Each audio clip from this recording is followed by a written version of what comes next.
Assalamualaikum warahmatullahi wabarakatuh. Selamat pagi teman-teman. Kita ketemu lagi di kuliah online Sistem Hukum Indonesia. Dan ini sekarang kita sudah ada di situasi menuju new normal. Cuman pesan saya, new normal itu adalah maksudnya tatanan baru. Jadi intinya kita hidup dengan sistem yang baru. Jadi jangan gara-gara istilah new normal kemudian kita langsung keluar santai seperti dulu lagi, bukan, tapi kita keluar dengan protokol kesehatan. Jadi kalau teman-teman memang terpaksa keluar ya pakai masker, pakai pelindung mata, dan bawa hand sanitizer dan sebagainya. Maksudnya adalah seperti itu. Jadi kalau teman-teman terpaksa mau keluar, jangan lupa pakai pelindung diri yang maksimal gitu ya. Dan sekarang kita langsung masuk ke kuliah. Kita akan membahas tentang dasar-dasar hukum pidana. Sebelum kita membahas lebih lanjut tentang apa saja yang ada dalam hukum pidana, kita akan membicarakan pengertiannya dulu. Kita batasi dulu ya. Jadi yang akan kita bicarakan atau kita diskusikan untuk pagi hari ini adalah tentang hukum pidana material. Jadi hukum pidana material itu adalah, kita pernah belajar di pertemuan sebelumnya, itu peraturan atau norma hukum yang dimana itu mengatur tentang perbuatan apa yang bisa dipidana, siapa yang bisa dipidana, dan apa saja macam sanksi pidana yang bisa dijatuhkan. Jadi intinya hukum pidana material itu adalah seluruh aturan, seluruh hukum, dimana di situ dia mengatur perbuatan orang atau perbuatan badan yang kalau itu dilakukan dengan salah dan melanggar hukum pidana itu bisa diancam dengan sanksi pidana. Kita batasi untuk materi kuliah saat ini adalah dari hukum pidana material, bukan dari hukum pidana formal ya. Kita batasi sekali lagi, dari hukum pidana material, bukan dari hukum pidana formal. Mungkin teman-teman masih ingat hukum pidana formal itu dengan kata lain adalah hukum acara pidana. Jadi ini adalah semua aturan ya, semua norma hukum yang mengatur tata cara melaksanakan, tata cara mempertahankan hukum pidana material tadi. Jadi singkatnya itu adalah hukum acara pidana atau hukum pidana formal itu mengatur tindakan-tindakan yang bisa dilakukan oleh aparatur negara ketika terjadi suatu perbuatan pidana. Jadi petugas penegak hukum itu harusnya ngapain, pembela harusnya ngapain, dan sebagainya. Tapi kita tidak membahas itu. Kali ini kita membatasi di hukum pidana materialnya. Nah, hukum sendiri itu ada pasti karena ada maksud, ada tujuannya. Jelas tujuan adanya hukum itu untuk melindungi kepentingan orang-orang di dalam masyarakat, melindungi kepentingan orang-orang yang ada dalam suatu negara. Jadi ketika nanti ini tercapai, bisa tercipta kesejahteraan untuk semua orang. Jadi orang merasa oke, adil, hidupnya terasa aman, tentram, dan terasa makmur karena diperlakukan dengan adil. Itu maksud dan tujuan dari hukum, semua hukum ya, termasuk hukum pidana pasti. Nah, tapi ada yang istimewa dari hukum pidana. Tadi kita membicarakan maksud tujuan hukum itu untuk melindungi kepentingan orang, untuk menimbulkan kenyamanan. Tapi yang istimewa adalah ketika hukum pidana ini benar-benar dilaksanakan, maka bisa jadi ada pribadi seseorang yang terkena hukum pidana tadi itu dilanggar. Jadi kan tadi bilang tujuan hukum adalah melindungi kepentingan orang, ya kan? Tapi ketika hukum pidana ini dilaksanakan, maka kepentingan orang tadi, kepribadian orang tadi itu bisa terlanggar, bisa merasa dilanggar. Misal ada orang yang dikenai hukum pidana, terus dia dijatuhi hukuman mati misalnya, dia didenda, dia dipenjara. Itu artinya kan hak-hak dia sebagai warga negara dirampas oleh negara, ya kan? Jadi akhirnya yang tadi awalnya tujuan hukum untuk melindungi kepentingan orang yang dikenai pidana tadi, akhirnya kepentingannya tidak dilindungi karena dirampas oleh negara. Karena apa? Karena dia bersalah melakukan pelanggaran pidana, makanya otomatis dia dijatuhi hukuman. Nah, itulah makanya kenapa hukum pidana dibilang istimewa, karena hukum pidana itu diistilahkan seperti pedang bermata dua. Jadi dia bisa menusuk ke diri sendiri. Artinya menusuk ke diri sendiri itu adalah kayak tadi, dia yang fungsinya adalah melindungi kepentingan orang ternyata bisa malah terampas kepentingan orangnya, terampas hak-haknya karena kesalahan dia sendiri melanggar hukum pidana. Jadi tujuan hukum pidana teman-teman kita sudah sampaikan tadi, kita diskusikan di depan. Jadi tujuannya untuk mengatur masyarakat nih supaya hak dan kepentingannya masing-masing bisa terlindungi. Jadi kalau memang bersalah ya udah dijatuhkan sanksi pidana ke orang yang melakukan kesalahan atau membahayakan kepentingan orang tadi. Makanya itu kenapa hukum pidana bisa dibilang dia bisa menjaga ketertiban dan keteraturan dalam masyarakat. Nah, hukum pidana ini bisa dibilang sebagai obat terakhir atau ultimatum remedium. Jadi dianggap ya, dengan adanya hukum pidana ini orang akan jera, tidak mengulang lagi kesalahannya. Terus sekarang kepentingan hukum apa sih yang bisa dilindungi oleh undang-undang? Itu ada 6. Pertama, kepentingan jiwa. Kemudian kepentingan badan seseorang atau fisik seseorang. Yang ketiga, kehormatan seseorang. Yang keempat, kesusilaan seseorang. Yang kelima, kemerdekaan seseorang. Itu mulai dari kemerdekaan beragama, kepercayaan, dan kemerdekaan politik ya, macam-macam. Yang keenam adalah harta benda seseorang. Dan hukum pidana itu sendiri hukum macamnya pun ada beberapa ya, macam hukuman pidana. Ada hukuman pokok dan ada hukuman tambahan. Hukuman pokok pun itu contohnya misalnya hukuman mati. Sudah tahu semua ya hukuman mati seperti apa teman-teman. Kemudian hukuman penjara, sudah tahu semua juga hukuman penjara seperti apa. Hukuman denda, sudah tahu juga pastinya hukuman denda seperti apa. Dan hukuman tutupan. Tutupan itu artinya adalah seperti di penjara, tapi dengan situasi kondisi yang lebih nyaman. Dalam artian ini diperuntukkan untuk orang-orang tertentu misalnya. Jadi kalau penjara kan sel-sel ya, tapi kalau tutupan itu seperti misalnya rumah yang besar, tapi dia dipenjara di dalam situ, tidak boleh keluar kemana-mana. Biasanya ini dikhususkan, diperuntukkan untuk orang-orang tertentu. Cuman di negara kita, di Indonesia, itu hukum pidana tutupan ini memang tidak ada atau tidak diberlakukan. Jadi yang ada adalah hukum pidana penjara yang ada di sel-sel itu. Kemudian yang kedua macam hukum pidana adalah tambahan. Macam hukum pidana tambahan tuh macam-macam ya teman-teman, seperti misalnya pencabutan hak. Pencabutan hak misalnya ada koruptor, dia ada salah satu sanksinya atau hukuman pidananya adalah dicabut hak untuk memilih dan dipilih. Artinya dia tidak bisa untuk ikut serta mencalonkan diri di anggota legislatif pada pemilu yang akan datang, seperti itu. Kemudian contoh berikutnya dari hukum pidana tambahan itu seperti perampasan barang, terus juga pengumuman keputusan hakim. Dalam hukum pidana teman-teman itu ada suatu asas hukum, namanya asas legalitas. Ini satu asas yang sangat ngehits sekali buat teman-teman yang kuliah di Fakultas Hukum, tapi nggak ada salahnya teman-teman yang sekarang kuliah di FISIP ya, mungkin bisa tahu ya. Jadi kalau nanti dengar di berita, dengar di TV itu, oh saya pernah tahu nih ternyata. Nah, asas legalitas itu dalam bukan bahasa kita itu seperti ini: nullum delictum nulla puna sine praevia lege poenali. Itu ya, artinya adalah tidak ada tindak pidana, tidak ada hukuman kecuali ada peraturan atau ada undang-undangnya terlebih dahulu. Maksudnya adalah hukum pidana itu adalah hukum yang berlaku ke depan atau hukum yang tidak berlaku surut. Itu atau istilahnya adalah asas non retroaktif. Jadi misal ini adalah tahun 2020.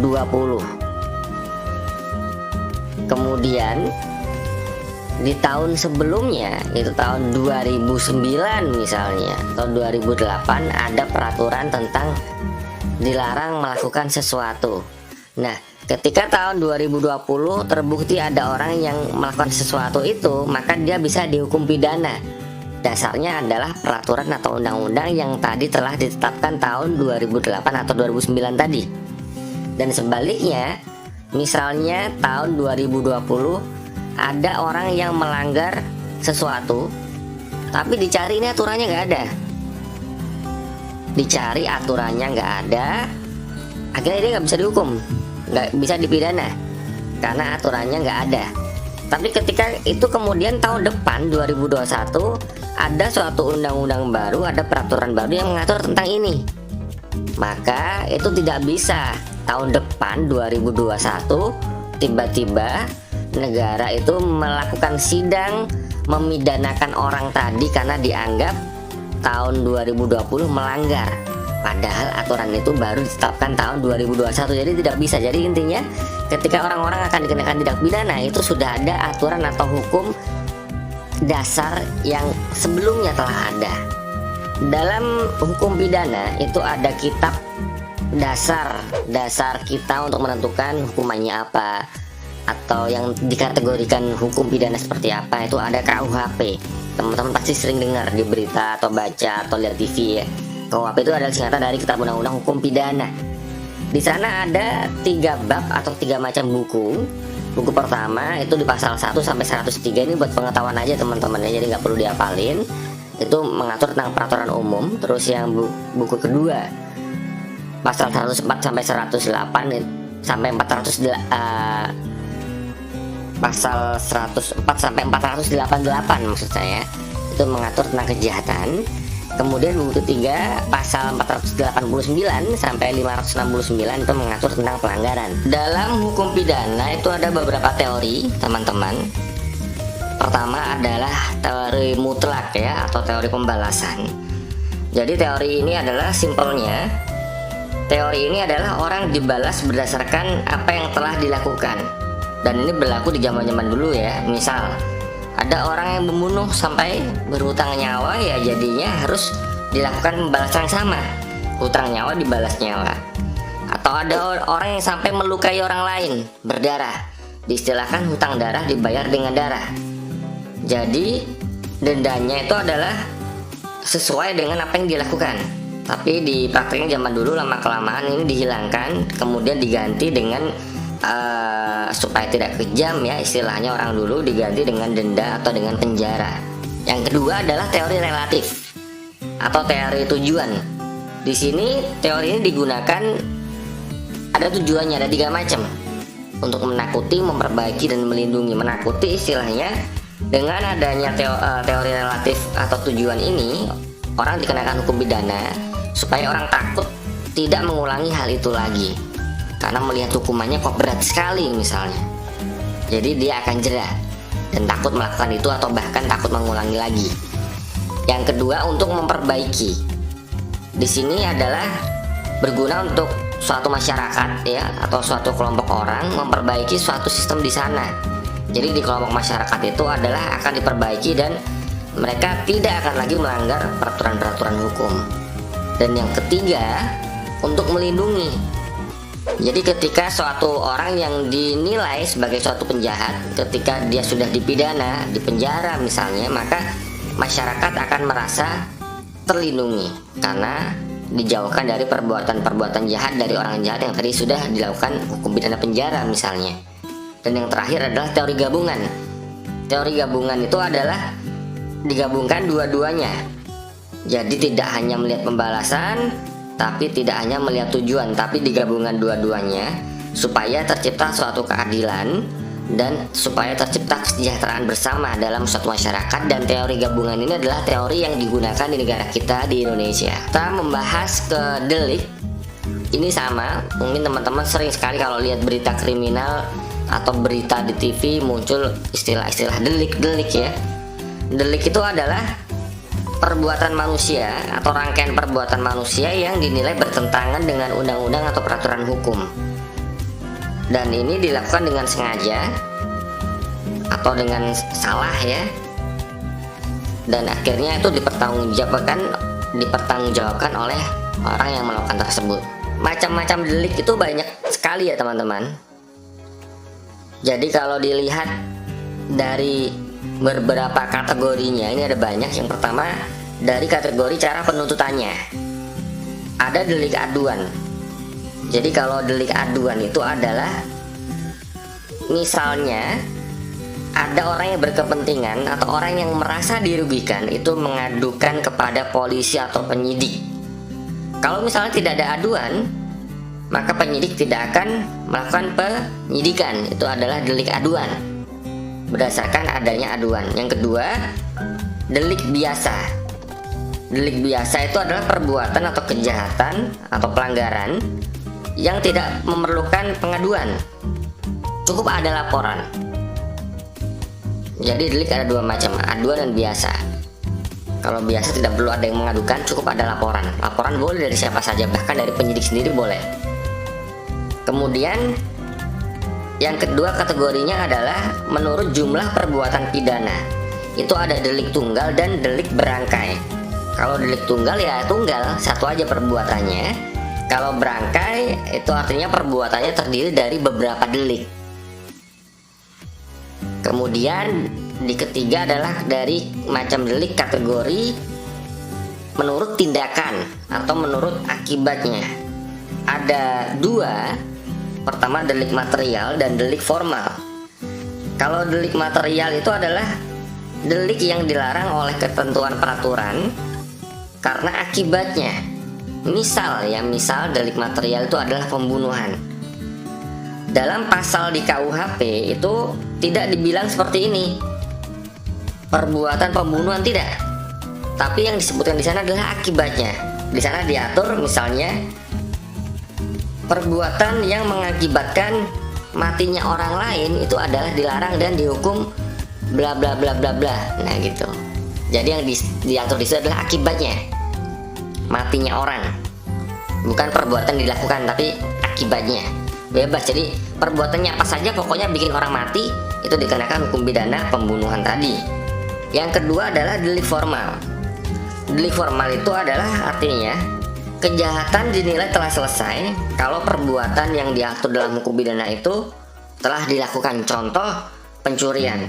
Pencurian di situ ada pasal yang bilang orang dilarang mengambil barang orang lain dengan cara yang tidak sah atau tanpa hak. Nah, kalau perbuatan mengambil tadi sudah selesai dilakukan, maka itu dianggap sudah terjadi pencurian. Kemudian yang keempat, kategori macam delik berdasarkan menurut ada tidaknya perbuatan. Ada delik komisi dan ada delik omisi. Nah, delik komisi itu apa? Delik komisi itu adalah delik yang dilakukan dengan perbuatan, jelas perbuatannya, aktif dia melakukan perbuatan itu. Tapi kalau delik omisi itu adalah delik yang dilakukan dengan melakukan pembiaran atau mengabaikan. Misal dia tahu ada perintah tapi dia pasif, dia mengabaikan, maka itu termasuk delik omisi. Kemudian yang berikutnya tidak ada kategori di sini tapi langsung dibagi dua. Delik yang berdiri sendiri yang pertama, dan berikutnya adalah delik yang diteruskan. Kemudian yang keenam sama, tidak ada kategori tapi langsung dijelaskan macamnya. Ada delik selesai dan ada delik berlanjut. Delik selesai adalah delik yang terjadi karena dia melakukan satu atau beberapa perbuatan saja, langsung selesai. Tapi kalau delik berlanjut itu adalah terjadi karena terus menerus dilakukan. Dia melakukan perbuatan yang terlarang tapi terus menerus. Misal delik berlanjut ya, merampas kemerdekaan orang secara terus menerus atau menyekap. Orang yang menyekap orang bertahun-tahun, berbulan-bulan kan terus menerus tuh. Nah itu namanya delik berlanjut. Yang ketujuh ini sama, tidak ada kategori tapi langsung dibagi, namanya delik sengaja dan delik kelalaian. Delik sengaja itu maksudnya adalah ya karena mereka atau dia melakukan perbuatan pidana karena disengaja. Tapi kalau kelalaian, dia melakukan perbuatan pidana karena lalai. Nah ini hati-hati nih, jadi kita tidak bisa ngeles karena saya nggak tahu, saya lalai. Ya tetap sama aja, lalai ketika menyebabkan kerugian buat orang lain maka bisa dipidanakan. Hati-hati ya teman-teman ya. Terus berikutnya ke-8 sama, tidak ada kategori tapi langsung dibagi, delik propria dan delik komun.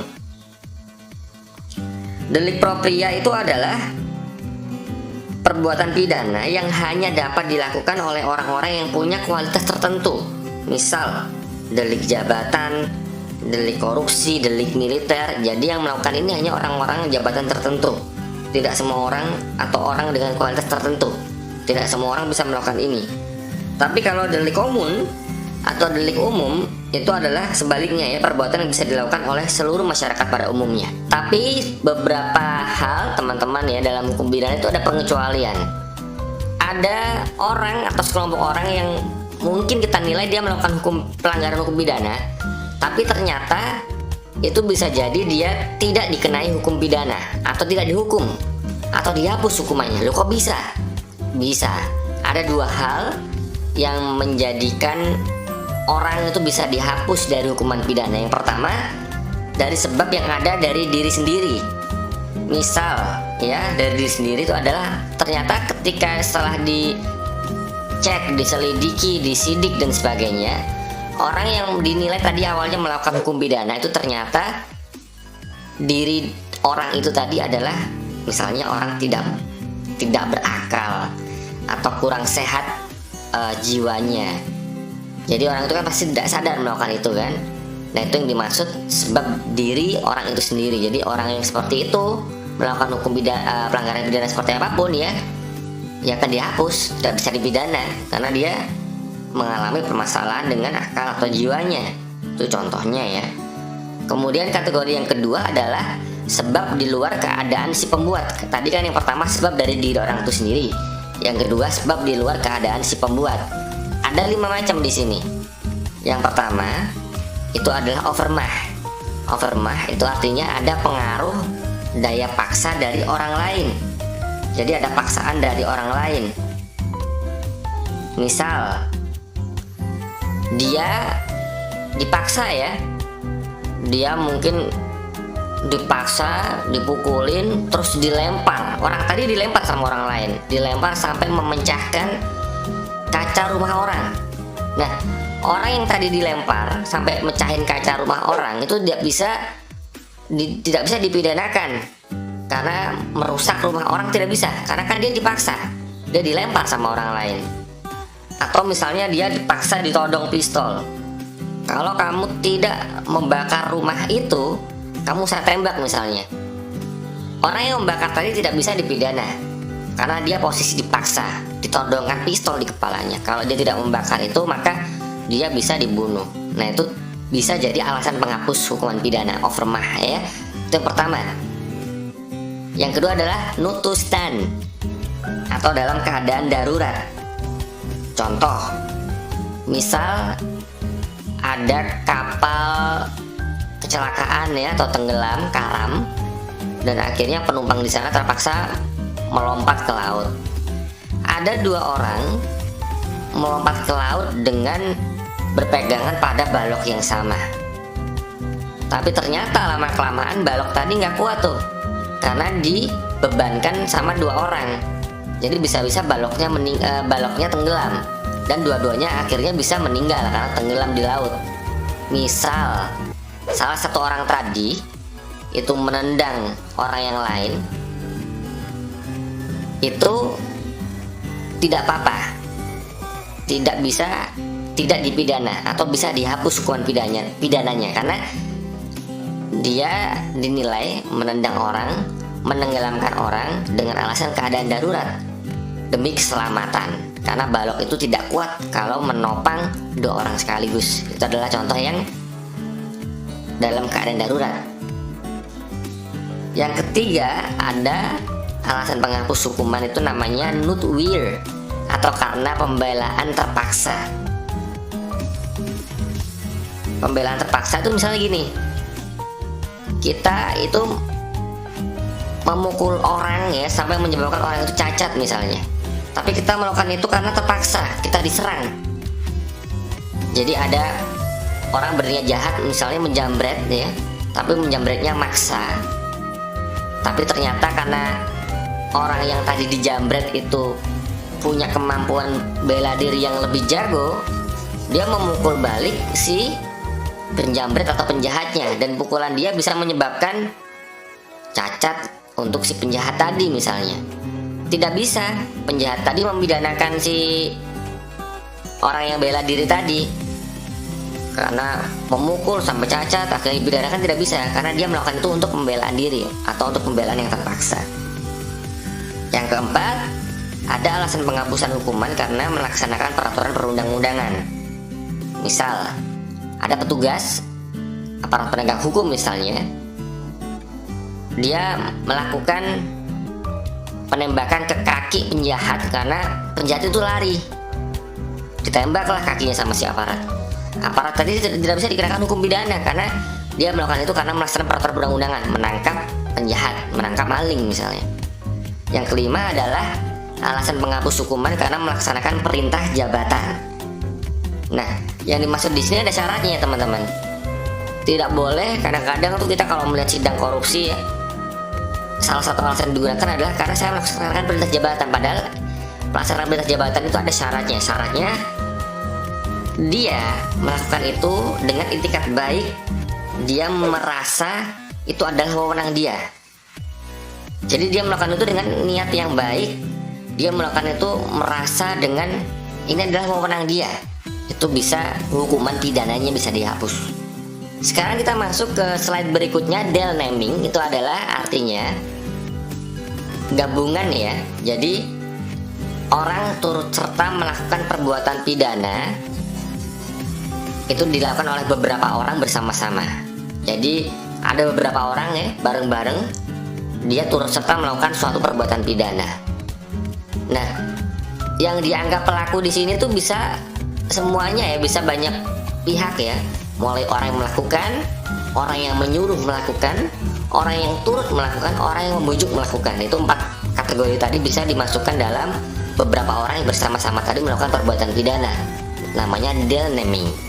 Sammenloop ini artinya adalah gabungan dari satu orang melakukan beberapa atau banyak perbuatan pidana sekaligus. Dan ini kategorinya macam-macam ya. Mulai dia gabungan satu perbuatan, terus perbuatan itu bisa diteruskan gabungan beberapa perbuatan. Jadi di sini artinya intinya adalah satu orang dia melakukan beberapa perbuatan pidana sekaligus. Nah, kita sekarang masuk tentang membahas residif. Residif itu teman-teman pasti sering dengar ya di berita, residivis dan sebagainya. Nah, residivis kan orang yang melakukan itu berulang-ulang. Benar. Jadi residif itu adalah dianggap atau ini terjadi ketika ada seseorang yang melakukan kejahatan atau pelanggaran dan dia sudah dijatuhi vonis, sudah dihukum. Kemudian hukuman itu dijalankan selesai, besok yang waktu-waktu akan datang dia mengulang lagi kejahatan yang lain. Itu namanya residif. Tadi sudah 3 macam ya, ada Sammenloop, ada del naming, ada residif. Nah, terus bedanya apa masing-masing? Beda Sammenloop dan del naming. Sekali lagi penekanannya adalah kalau del naming itu beberapa orang melakukan satu peristiwa pidana, itu namanya del naming. Tapi kalau Sammenloop kebalikannya, satu orang melakukan beberapa perbuatan pidana. Itu perbedaan Sammenloop dan del naming. Kalau Sammenloop dan residif bedanya apa? Beda Sammenloop dan residif adalah Sammenloop itu ada satu orang melakukan beberapa perbuatan pidana, tapi antara satu perbuatan pidana yang pertama dan perbuatan pidana yang kedua itu belum pernah ada putusan hakim. Jadi masih berlangsung. Misal dia hari ini mencuri motor, aman nggak ketangkep, besok dia mencuri mobil, aman nggak ketangkep, besok dia mencuri pesawat. Nah, ini satu orang melakukan perbuatan pidana sekaligus mencuri mobil, pesawat, dan motor misalnya. Itu Sammenloop. Tapi kalau residif adalah orang tadi melakukan perbuatan pidana pertama, perbuatan pidana kedua, dan ketiga itu masing-masing pernah dikenai hukuman atau vonis. Misal hari ini orang tadi mencuri mobil, langsung ketangkep, langsung sidang, bla bla bla bla, dipidana hukuman penjara misalnya. Besok dia keluar mencuri lagi, tapi dia mencuri pesawat misalnya, ketangkap lagi, dipidana, kena vonis penjara. Itu bedanya ya teman-teman.